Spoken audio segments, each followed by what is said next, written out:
시골 마을에 아주 가난한 할아버지 할머니에게 거위 한 마리가 생겼습니다. 이 거위는 신기하게도 날마다 황금알을 하나씩 낳는 거예요. 가난한 할아버지가 이 황금알을 내다 팔면서 금방 부자가 됐습니다. 이 거위가 얼마나 예뻤겠어요. 동물 위에 키우던 이 거위를 거실로 데려왔어요. 나중에는 누가 훔쳐갈까봐 안방에서 같이 먹고 같이 자고 했어요. 음식도 동물 사료에서 고급진 음식으로, 잠자리도 최고급 담요로 극진히 살폈습니다. 이 모든 변화가 바로 거위 덕분이었던 것이었기 때문입니다. 그런데 어느 날 부자가 된 할아버지 할머니가 더 큰 욕심이 생겼어요. 거위가 나를 부자 되게 만들었다, 이런 마음에서 황금이 하나씩 많아지게 되자 황금 때문에 내가 부자가 되고, 황금 때문에 내가 행복하게 됐고, 황금 때문에 내가 즐겁고, 황금 때문에 내가 기쁘고, 모든 게 다 황금으로 뒤바뀌고 말았어요. 그러자 할아버지가 할머니에게 푸념을 쏟아내요. 할망구, 요놈의 거위놈이 얼마나 게으른지 어떻게 하나밖에 안 내놓는단 말이야. 저놈의 배를 확 갈라가지고 황금을 몽땅 꺼냅시다.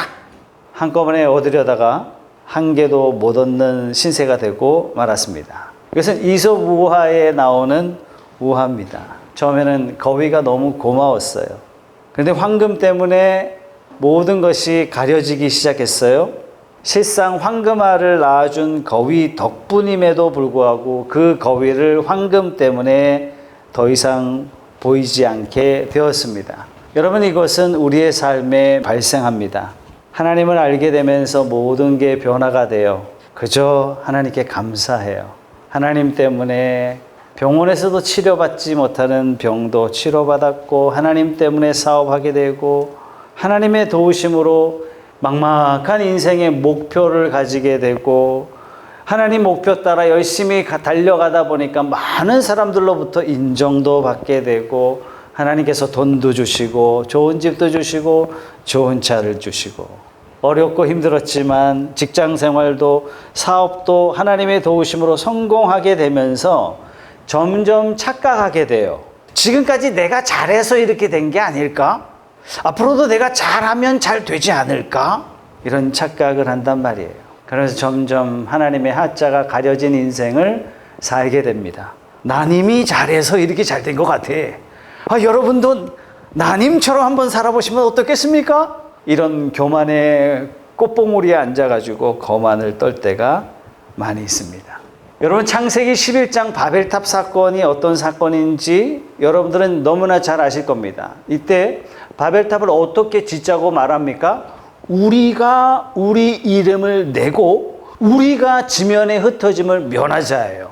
이게 굉장히 중요한 표현이거든요. 왜 중요하냐면 오늘 읽었던 창세기 1장의 모든 주어가 하나님이에요. 창세기 1장의 전체 구절이 31절인데 하나님이라는 주어가 무려 30번 나옵니다. 여러분, 창세기 1장은 우리 신앙생활에 있어서 굉장히 중요한 것을 가르쳐줍니다. 우리 신앙생활에 있어서 제1원칙을 우리에게 소개하고 있어요. 여러분, 창세기를 논리적 근거를 갖다 대놓고 여러분들에게 납득과 이해를 요구하는 성경이 아닙니다. 여러분들에게 선포하고 있어요. 여러분들에게 선언하고 있어요. 창세기 1장 위대한 선언의 말씀, 태초에 하나님이 천지를 창조하셨다. 여러분, 이 말씀은요, 누구도 거부할 수 없는 하나님의 권위의 장엄함과 위엄 가득 찬 선포가 아닐 수가 없습니다. 창세기 1장은 인간의 호기심과 과학적 궁금증을 풀어내려는 그러한 태도로 접근할 수는 없습니다. 이 세상이 어떻게 만들어졌는지 창조의 비밀을 알려주는 그런 과학적인 책도 아닙니다. 이 책이 누구에게 쓰여졌다고요? 이걸 생각해 보면 이 책이 쓰여진 근본적인 목적은 뭐냐면 죄인된 우리를 구원하시기 위한 하나님의 구원의 계시를 담아놓은 책. 여러분, 기독교만의 독특한 특징이 뭐죠? 불교하고 틀려요. 기타 종교하고 틀려요. 이슬람하고도 틀려요. 유교하고도 틀려요. 본질적으로 이것은 기독교야 하는 뚜렷한 한 가지 구별된 특징은 뭐냐면 기독교는요, 계시의 종교입니다. 계시란 뭐냐? 마치 커튼을 탁 젖혀가지고 밖을 보여주듯이 하나님이 자기 자신을 보여주세요. 그래서 우리가 성경을 통해서만 하나님을 알 수 있지, 내 느낌과 내 오래된 그 깊은 성찰을 통해서 하나님을 표현한다면 그건 100% 이단입니다. 그러나 기타 종교, 불교를 비롯한 모든 종교의 특징은 뭐냐면 깨달음이에요. 그 대단한 도사가 얼만큼 깨달았느냐, 그 깨달음만큼 영향을 주게 되죠. 그가 깨달음의 경지가 굉장히 높다, 그래서 열반에 이르렀다, 이렇게 이야기하는 것이 모든 세상 종교의 공통적입니다. 그러나 기독교는 좀 달라요. 하나님이 직접 자기 자신을 하나님이 자기 자신을 알려주시는 것이 기독교입니다. 우리 성경 읽다 보면 재밌는 아브라함 이야기 나오지만 이것은 아브라함 이야기가 아니라 아브라함을 통하여 하나님이 자기 자신을 계시하세요. 요셉의 드라마틱한 인생의 이야기가 성경에 꽤 많이 소개되고 있지만 이것은 우리가 요셉에게 집중할 것이 아니라 그를 움직이시는 하나님이 어떤 하나님이신지 보여주시는 성경이라고 할 수 있습니다. 창세기의 1차 독자는 누구라 그랬습니까? 이집트에서 탈출한 노예 출신들이에요. 430년 동안 노예로 있었으니 그들의 생각과 모든 습관이 철저하게 노예 근성으로 뿌리박혀 있었던 그 사람들에게 이 창세기 말씀은 굉장히 중요한 말씀이었던 거예요. 우리가 믿는 하나님이 어떤 하나님인지 위대하게 선포하고 있는 거예요. 그 하나님이 우리를 어떻게 이집트에 집어넣으셨다가 어떻게 꺼내셨는지, 장차 그 하나님이 어떤 일을 우리를 통하여 행하실 것인지 하나님의 역사, 하나님의 섭리를 알려주시는 창세기 말씀입니다. 이 창세기 2차 독자는 저와 여러분이라고 말씀드렸습니다. 그렇다면 우리를 구원하시기까지 하나님은 구원의 계획을 어떻게 잡으셨고 어떻게 인도하셨고 어떻게 성취해 나가셨는가를 우리는 이 역사를 바라보면서 그렇다면 하나님이 내 삶을 어떻게 인도하실지에 대한 믿음의 고백을 선포할 수 있도록 쓰여진 말씀입니다. 하나님은 우리가 구원을 달라 그러지도 않았어요. 구원 자체도 몰랐어요. 하나님 구원을 선포하시고 계획하시고 하나님 스스로 성취해 나가시는 이 놀라운 하나님의 주권 앞에 우리가 무릎을 꿇고 하나님을 경외하기를 배워야 하는 것이 마땅합니다. 자, 창세기를 한마디로 이야기하자면 시작입니다. 모든 것의 시작이죠. 천지의 시작, 생명의 시작, 죄의 시작, 구원의 시작.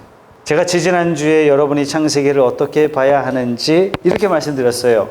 구원의 관점, 다른 말로 구속사적인 관점, 다시 말해서 나를 구원하시는 역사적인 관점에서 성경을 깊이 들여다볼 때 모든 성경이 지나침도 없고 모자람도 없이 완벽하게 요한계시록까지 마치 퍼즐이 맞춰지듯이 맞춰진다고 말씀을 드렸습니다. 오늘 우리가 1장을 읽으면서 반복되는 굉장히 중요한 공통점이 하나 있는데 1장의 모든 주어가 하나님입니다. 하나님이 이렇게 나와요. 주어가 하나님이라는 사실은 여러분 이거 굉장히 중요합니다. 주어가 엄마인 사람을 우리는 뭐라 그러냐면 마마보이라 그래요. 엄마가 어렸어. 엄마가 하지 말랬거든. 나이가 20살이 넘고 30살이 넘어 결혼했음에도 불구하고 엄마가 하지 말래. 엄마가 하래. 불행하죠. 내 인생, 내가 말하는 말의 주어를 어떤 주어를 쓰느냐, 이것은 인생을 180도로 바꿀 수 있는 굉장히 중요한 선택입니다. 자, 오늘 창세기 1장을 시작하면서 하나님이 선포하고 계세요. 자, 히브리서 11장 3절 말씀 다 같이 한번 읽어볼게요. 믿음으로 우리는 세상이 하나님의 말씀으로 지어졌다는 것을 깨닫습니다. 보이는 것은 나타나 있는 것에서 된 것이 아닙니다. 굉장히 중요한 표현이에요. 하나님이 세상을 지으셨다는 것을 어떻게 깨달을 수 있어요? 믿음으로. 두 번째 문장, 보이는 것은 나타나 있는 것에서 된 게 아닙니다. 무슨 뜻이죠? 어떤 것이 발전해서 새로운 것이 만들어진 게 절대 아니란 얘기예요. 우리가 지금 보는 것은 하나님이 무에서 유를 창조하셨다는 얘기입니다. 이것은 진화된 것이 아니다, 이렇게 말씀하시는 것이죠. 보이는 것, 즉 여러분들이 눈앞에 펼쳐져 있는 천지 만물은 우리가 눈으로 보고 분명히 존재하는 줄 아는데, 이 존재하는 것은 이미 예전에 나타나 있는 것에서 된 게 아닙니다. 즉 사람이 볼 수 있는 무엇에 의해서 지어진 것이 아니라 여러분들이 볼 수 없는 하나님에 의해서 창조되었습니다. 그래서 우리에게 뭐가 필요하냐면 믿음이 필요한 거예요. 우리가 창세기 1장을 묵상하면서 놓치면 안 되는 가장 중요한 내용은 주어가 다 하나님이라고 말씀을 드렸습니다. 이 말은 어떤 의미냐면 모든 것의 주권은 바로 하나님이 쥐고 계시다라는 것입니다. 믿음은 뭐냐? 이 주권을 인정하는 게 믿음이에요. 불신앙은 뭐냐? 이 주권을 인정하지 않아요. 하나님이 내 인생을 주권적으로 인도할 수 없습니다. 내 인생은 내 겁니다. 이렇게 해서 나간 게 아담과 하와가 에덴 동산을 나간 거잖아요. 여러분, 선악과가 아닙니다. 선악과가. 선악과인데 선악과의 메시지에 그게 담겨 있다라는 겁니다. 히브리서 11장 6절의 말씀 보겠습니다. 믿음이 없이는 하나님을 기쁘게 해드릴 수 없습니다. 믿음이 있어야 돼요. 어떤 믿음이 있어야 돼요? 두 가지 믿음이 있어야 됩니다. 하나님께 나아가는 사람은 하나님이 계시다는 것과 신존재를 인정하는 거죠. 두 번째, 하나님은 자기를 찾는 사람들에게 상을 주시는 분이시라는 것을 믿어야 합니다. 두 가지 믿음이 있어야 되는데, 첫 번째는 하나님이 계시다는 것입니다. 두 번째는 상 주시는 하나님이라는 뜻은 어떤 의미냐면 하나님이 유일한 심판자 되십니다라는 고백이에요. 하나님만이 옳고 그름을 맞고 틀린 것을 정해 주시고 판정하실 수 있는 유일한 분이십니다. 여러분, 이것이 믿음의 기초라는 것입니다. 여러분, 성경 중간에 보면 욥이라는 사람이 나오잖아요. 욥도 창세기 때 사람입니다. 아브라함 시대에 있었던 족장이에요, 욥이. 욥이 굉장히 경건한 사람이에요. 오늘날로 따지면 뭐 국가 왕이죠. 부족 국가 왕이었으니까 모든 걸 가진 사람이라고 말씀드릴 수 있는 겁니다. 동방의 제일 부자라 그랬어요. 그런데 사탄이 와가지고 하나님께 이렇게 찔러대죠. 욥이 하나님 잘 섬기는데 왜 잘 섬기는 줄 아냐고. 복 받아서 그렇다고. 자녀도 복 받고 돈도 복 받고 유명한 사람 되기도 했고 힘도 많고 하나님이 다 복을 주니까 하나님 잘 섬기는 거지 없으면 섬기겠습니까? 그랬더니 하나님께서 오케이, 목숨만 빼놓고 몽땅 가져가 봐라. 하나님이 허락해 주셨어요. 동방의 최고의 부자였는데 하루아침에 전 재산 다 잃었어요. 7 자녀가 있었는데 다 죽었어요. 자신도 온갖 병에 걸려가지고 어느 정도 기왓장으로 몸을 벅벅 긁지 않으면 도저히 견딜 수 없는 완전 거지 신세로 전락합니다. 3장에 와서는 욥이 자기 생일을 저주했다, 이런 표현이 나와요, 성경에. 이건 뭐냐면 내가 태어난 걸 후회합니다. 하나님을 원망합니다. 욥의 불평이 뭐냐면 자세히 읽어보면 아니 나는 딱히 잘못한 게 없는데 하나님 도대체 왜 이러세요? 내용이 이거예요. 나중에 가다 보면 내가 잘못한 게 없는데 이렇게 고난을 받는 거 보니까 하나님 계신 거 맞아요? 여기까지 나오는 거예요. 욥의 친구들도 욥을 찾아와가지고 뭐라고 이야기를 해요? 아니 세상에 네가 잘못한 게 없는데 이런 고난을 받을 이유가 있겠냐. 너희 자식아 회개해. 욥은 아무리 뒤돌아봐도 자기가 잘못한 게 없거든요. 하나님 너무하신 거 아니야? 하나님 지금 잘못하고 있습니다. 하나님 정신 차리세요. 하나님 화살을 잘못 꽂았어요. 내가 잘못한 게 아니라니까요. 자, 우리가 히브리서 11장 6절 말씀을 읽으면서 믿음의 두 개 중요한 기초가 있다 그랬어요. 첫째, 하나님이 계시다는 것. 하나님이 상 주시는 분이라는 것. 유일한 심판자는 오직 하나님이라는 사실. 이거 욥이 깨닫지 못했어요. 하나님 믿는다 하지만, 근데 욥기 38장부터가 진짜 결론이고 제일 중요한 부분이에요. 거기에 답이 나오죠.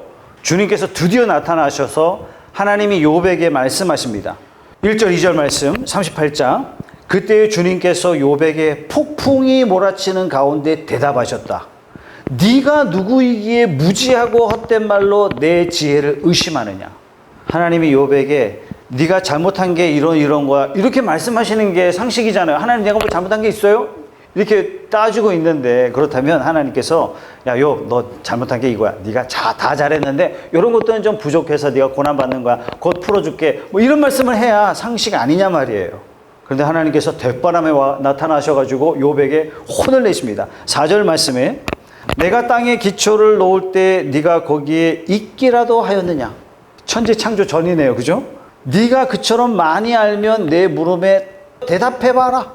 그러시면서 계속해서 5절 6절 7절 8절 계속 하나님이 뭐라고 말씀하시냐면 너 우박 창고 봤어? 구름이 어떻게 생긴지 너 알아? 악어의 이빨이 몇 개인지 너 알아? 아무것도 대답할 수 없는 거예요. 그때 욥이 고백합니다. 이제야 하나님을 알겠습니다. 전에는 귀로만 하나님을 들었는데 이제는 눈으로 주님을 뵙습니다. 주님 제가 잘못했습니다. 회개합니다. 하나님께서 이전에 있던 재산의 정확하게 2배를 욥에게 복으로 갚아주십니다. 여러분 이 말씀은 내 인생에 납득할 수 없는 일이 일어났을지라도 상 주시는 분은 하나님이세요. 그 상을 결정할 수 있는 것은 내 행실도 아니고 내 판단도 아니고 내 운도 아니고 하나님이에요. 나는 고난을 기대하지 않았지만 이 고난을 컨트롤 하시는 분은 하나님이에요. 하나님 주지 마세요. 나는 이럴 고난이 없어요. 주시면 받을 수밖에 없어요. 왜? 내 인생의 절대 주권자는 하나님이시기 때문입니다. 내 동의 없이 하나님이 고난을 허락하셔도 사실 저는 할 말 없어요. 따질 수 없어요. 저를 가난하게 하신 분도 하나님이시고 저를 부자 되게 하실 분도 하나님이시고 저를 높일 수 있는 분도 하나님이시고 저를 낮추실 수 있는 분도 하나님이세요. 하나님은 유일하시고 내 모든 것을 쥐고 계십니다. 모든 주권이 하나님께 있다면 내가 좋은 일 만나면 하나님이 좋은 일 주신 거죠. 감사. 내가 예상치 못한 어려움을 만났다면 이거 하나님 주셨잖아요. 그렇다면 하나님이 피할 길도 주실 것입니다. 그렇다면 이 고난도 견디게 하실 것입니다. 근데 내가 주인이 되면 상황이 굉장히 달라집니다. 내가 좋은 일을 만나면 나님이 잘했기 때문에 우쭐 교만해야죠. 내가 주인이라면 나쁜 일 만나면 원인 제공자를 찾아 분노합니다. 그 원인이 나라면 끊임없는 좌절과 절망 가운데 갇혀 살아야 돼요. 어떤 분이 저에게 목회 철학을 물으셨어요. 저도 처음에 목회할 때는 유명한 목사님들의 목회 철학 막 흉내도 내고 막 닮으려고 하기도 했고, 근데 가만 생각해 보면 여러분 목회자를 뭐라고 이야기합니까? 주의 종 이렇게 얘기하잖아요. 사실 예수 믿는 사람들을 다 종 이렇게 이야기하거든요. 하나님을 주인 삼은, 나를 구원하신 예수님을 주인 삼은 그분의 종입니다. 이렇게 생각한단 말이에요. 이렇게 말한단 말이죠. 자, 그렇다면 종이 주인에게 나의 철학은 내가 다 양보하지만 요거 하나만큼은 타협할 수 없는 가이드라인이 있으니 주인은 정신 차리고 이 종을 적절하게 잘 부리시기 바랍니다. 이게 말이 됩니까? 이건요 절대로 말이 될 수 없는 거예요. 자신의 주장과 자신의 생각을 다 내려놓은 상태가 종입니다. 여러분 주인이 어떤 종을 좋아하겠어요? 자기 생각이 뚜렷한 종을 좋아하겠습니까? 무엇이든지 주인이 시키는 대로 순종하는 종을 좋아하겠습니까? 여러분 다행이다 나는 주의 종이 아니니까 그렇게 생각하시면 안 됩니다. 주의 이름으로 부름받은 모든 자는 다 하나님의 종입니다. 목사님 저는 줏대가 강하거든요. 이런 사람 신앙생활 잘 못하세요. 줏대가 없어야 돼요. 우리가 오늘 성경을 처음 열면서 하나님께서 우리에게 알려주시는 것은 하나님께서 우리에게 말씀하세요. 너의 인생의 주인은 바로 나다. 너에게 생명 주신 분도 하나님, 너에게 사명, 꿈, 비전을 주실 분도 하나님, 너의 삶을 유지할 수 있는 분도 하나님, 너의 삶을 인도하시는 분도 하나님, 너에게 궁극적으로 복과 저주를 내릴 수 있는 유일한 분이 나 여호와 하나님이다. 너의 인생의 참된 주인 여호와 하나님이다. 이렇게 말씀하시는 거예요. 여러분, 그렇다면 신앙이란 교회 다닌다는 개념에서 한 단계 성장할 필요가 있습니다. 인생의 참 주인이시요 생명의 주인, 삶의 주인이 하나님이다. 이 결단을 내리는 것이 바로 신앙의 결단입니다. 그래서 나의 주인 되신 주님께, 그분께서 나에게 저리 가라 그러면 난 가는 거야. 아니, 딱 봐도 죽는데 뭐하러 가요? 아니, 이리 가야 잘 되는 거지. 다수결입니다. 다수결. 이게 불가능해요. 주님 안에서는.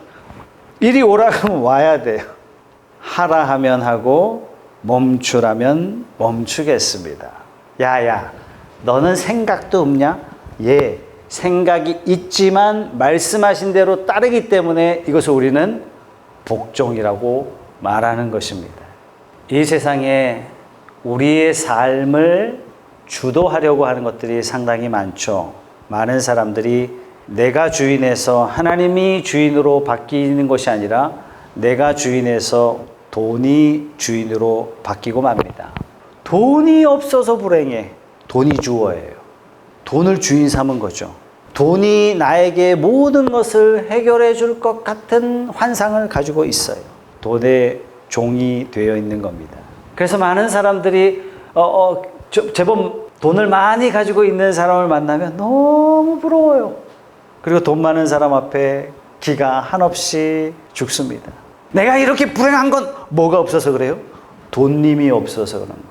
근데 아무리 돈이 많아도 인생의 행복과 인생의 축복은 해결되지 않습니다. 그래서 어떻게 해요? 수조 원을 가지고 있는 사람이 불법으로 또 수많은 돈을 차지하려고 그래요. 돈의 자리에 하나님이 계셔야 되는데 하나님이 계셔야 할 그 자리에 돈이 아무리 채워줘도 채워지지 않기 때문에 그렇습니다. 어떤 분을 만났는데요. 옷을 진짜 판타스틱하게 입고 다니세요. 세상에 이런 옷이 있나 싶을 정도로. 근데 보니까 옷을 또 사시고 또 사시고 또 사시고, 수입이 없는데 사시고 딸의 카드 빌려서 사시고 안 빌려주니까 몰래 카드를 훔쳐가지고 사다 결국 가족들이 참다 못해 이분을 정신병원에 가뒀어요. 왜요?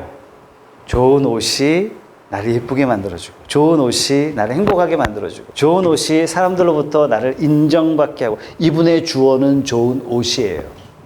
그 자리, 주어의 자리는요, 유일하게 하나님 자리예요. 요즘 카푸어라는 말이 많이 나오죠.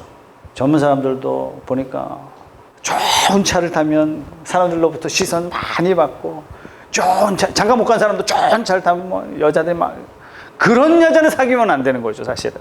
둘 다 똑같은 사람들이에요. 좋은 차가 있으면 내 인생이 행복해질 것이다. 카푸어라는 이 푸어는요, 단순히 가난한 사람을 뛰어넘어서 어리석고 미련한 사람이다. 이런 의미가 되는 거죠. 덴마크의 철학자 키에르 케고르는 죽음에 이르는 병, 절망이라는 책에서 이렇게 이야기합니다. 인간은 주인이신 하나님을 떠나서 스스로 주인 되려고 하지만, 그래서 결국 선택한 것이 어떤 사람은 돈, 어떤 사람은 권력, 어떤 사람은 쾌락, 어떤 사람은 도덕, 이것의 노예가 되어 삽니다. 도덕적으로 순결한 사람이 되려고 결심하는 그 순간 내가 얼마나 도덕적으로 불결한 사람인지 깨닫게 된다는 얘기예요. 절망할 수밖에 없다는 얘기예요. 돈으로 채우는데 아무리 채워도 채워지지 않아요. 옛날에는 1,000만 원만 있어도 행복하겠다 이런 사람이 채워지면 1억만 있으면 행복하겠다 이렇게 바뀐다는 얘기예요. 1억 있으면 10억 있는 저 인간이 부럽다. 10억이 있으면 100억이 있으면 참 행복하겠다. 다 이런다는 얘기예요. 전부 다 그런다는 얘기예요. 이건 인류 역사가 우리에게 가르쳐주는 거예요. 그래서 스스로 자족할 줄 아는 사람이 복된 사람이다. 하나님을 주인 삼을 때 인간은 행복할 수 있습니다. 결국 하나님께서는 예수의 피를 흘리게 하셔서 죄에 팔린 우리를 사시고야 마셨습니다. 나는 주님의 것입니다. 여러분은 주님의 것입니다. 여러분들이 예수 믿는다면 명백하게 소유권이 주님께로 완벽하게 이전되었다는 것을 기억하십시오. 그래서 주님께서 너는 마음을 다하고 너의 모든 뜻을 다하고 모든 힘을 다하고 심지어 목숨을 다하여 하나님을 사랑해라. 왜요? 하나님이 그렇게 우리를 사랑하셨거든요. 나는 주님의 것입니다. 우리의 자녀도 주님의 것입니다. 가정 주님의 것입니다. 직장도 하나님이 허락하신 직장입니다. 사업장 내 사업장 아닙니다. 하나님의 사업장입니다. 내 돈 아닙니다. 하나님의 것입니다. 내 시간 아닙니다. 하나님의 시간에 내가 쓰임 받는 거예요. 내 재능 아니에요. 내가 갈고 닦은 재능이 아니라 하나님이 주신 재능입니다. 사랑하는 성도 여러분, 저는 창세기 1장을 열면서 정말 결단하고 우리의 삶에 정확한 선을 하나 그어야 할 것은 뭐냐면 나는 하나님의 것입니다. 이제는 내 인생을 내가 살자가 아니라 주님의 인생을 내가 어떻게 가꿔야 할지 하나님 앞에 무릎 꿇어 주님 알려주십시오. 이렇게 말할 수 있는 그런 저와 여러분들이 다 되시길 주님의 이름으로 축복합니다.